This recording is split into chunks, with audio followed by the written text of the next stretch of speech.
Today, I have a very special guest, a dear soul brother, Patrick Gregston, who has this amazing therapy that he does that I've had done in Santa Barbara. And it has changed my life.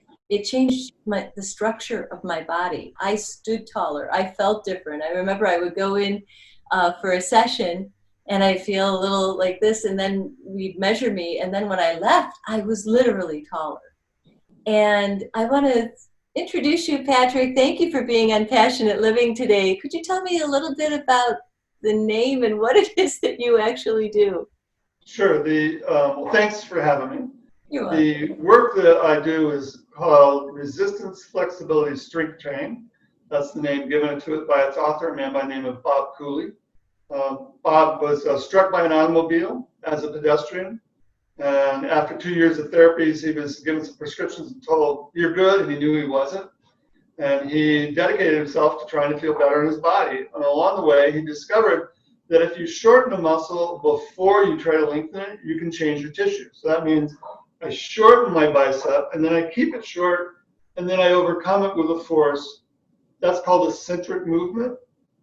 And some wonderful things happen in a centric movement that are all biological, and that you can literally change your own structure. So, Patrick, what is it that changes in tissue by doing this process? Your muscle that does the shortening, the contracting, it's called a sarcomere. The sarcomere will actually get longer, and it holds that capacity to be longer in a kind of way a gummy worm will stay longer as opposed to a rubber band that snaps back. And what's just as important is that as the muscle gets longer, it gets better at being shorter. So there's proportionality between how long does the muscle get and how short does the muscle get. And the reason is because that's important is you're all in pairs, right? This one gets short, this one gets long. Touching your toes is not just about that your hamstrings get long, it's also about that your hamstrings can get short so you can stand up straight. Well, oftentimes when I've had a session, I've noticed afterwards I'm a little bit emotional. Yeah. I'll notice a feeling coming up that maybe I haven't had in years, or so I think that there's more than just the physical repair. It actually is a release of any emotional memory in those cells, correct? Yeah. So in the moment that you're having something difficult, a car wreck, somebody's yelling at you in a way you can't process, your body will stuff things in your fascia, and it's just waiting there. It's hanging out. And so we literally are looking at how can we update and release those things from your past that have manifested in you physically. And so people often have, wow, I just remembered breaking my arm at 12. Right. Or I am so mad about this thing my mom said to me in third grade. And you're like, third grade? Okay. Wow, it's been hanging out since then. And sometimes it's interesting. What is traumatic for one person is not traumatic for the next. It's very much how did we respond to the situation and what did we have to do to deal with our response. This is an interesting time we're living in, clearly. Yeah. And I'm wondering if there's anything that could be done with this process to de-stress, to help with sleep, because those seem to be the two biggest things. When I get texts from friends or colleagues, they're like, oh my gosh, I'm not sleeping, or oh my gosh, I just feel the underlying stress of everything going on around me. Is there anything that we can do at home? Well, so everybody tends to hold tension in the front of their body. Right. So the things that we do to stretch muscles on the front or inside of our legs, in particular, tension tends to be in those adductors that pull our knees together. So a really simple stretch. We use the vocabulary of Chinese medicine. Bob Cooley, as he was doing this work, realized that he would move certain muscles, he would feel certain organs.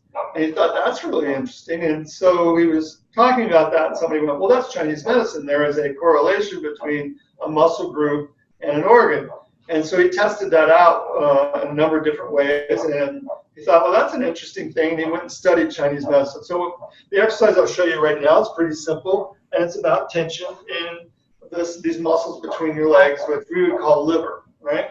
So the fun thing about the liver, this exercise I'm going to show you, totally you can do laying down. You don't even have to get out of bed, or you can do it as you go to bed. So I'm just going to lay on my back. I'm going to put my hands between my knees, and I'm going to pull my knees together. So I'm keeping my knees together, and then I just use my arms to pull my legs apart. So I'm kind of having a tug of war, if you will, between the two. Ah, okay. So it's pretty simple. Now the trick of this is that you have to find the amount of natural tension in your contraction so your arms can win. You're not trying to overrun. You're just trying to find that nice balance so you can move slow enough, and then you can do the next thing that we ask people to do, which is just notice what they're feeling.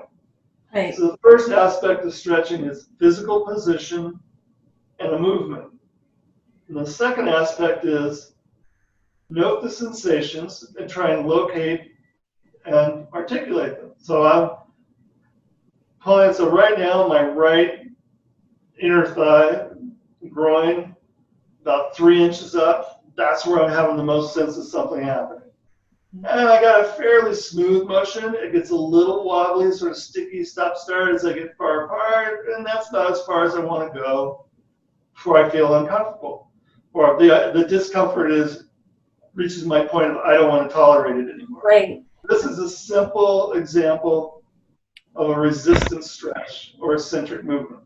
And then just because, as I said, it's balancing the muscle on the outside that had to get short, what people typically call the IT band, we call gallbladder. So if I keep my legs apart and push them together, I'll be doing the balancing. Okay, so you're doing the opposite now. You're doing that. Right.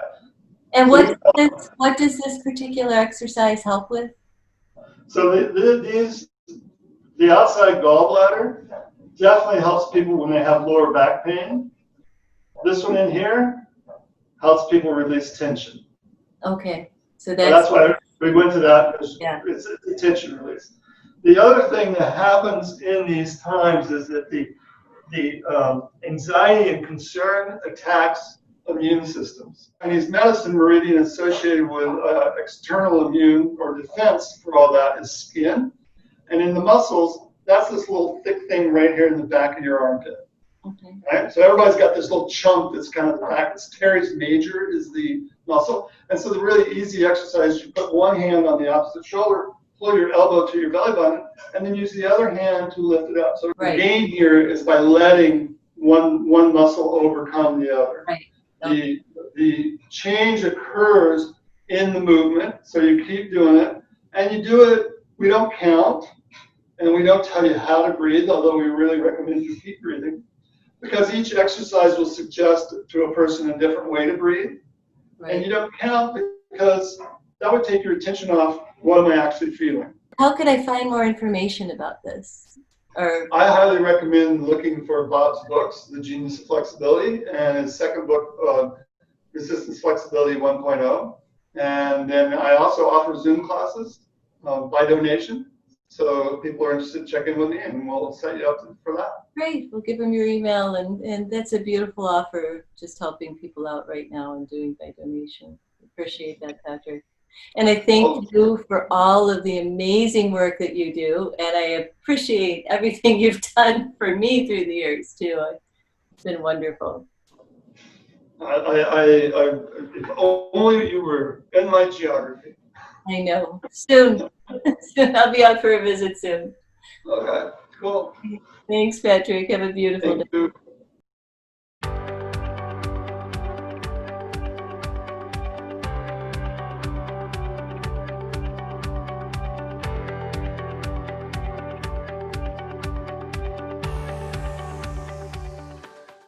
Hey, Western New York, did you know that Erie and Niagara counties are some of the least healthy in all of New York State? So we've launched Healthy Communities 2030 to help empower our Buffalo Niagara region to be healthier. Thank you, Lucy and Michaela. If you want to be part of Healthy Communities 2030 as a partner or a sponsor, please visit creatinghealthycommunities.org. Healthy Communities 2030. Give us a call, 716-851-4052.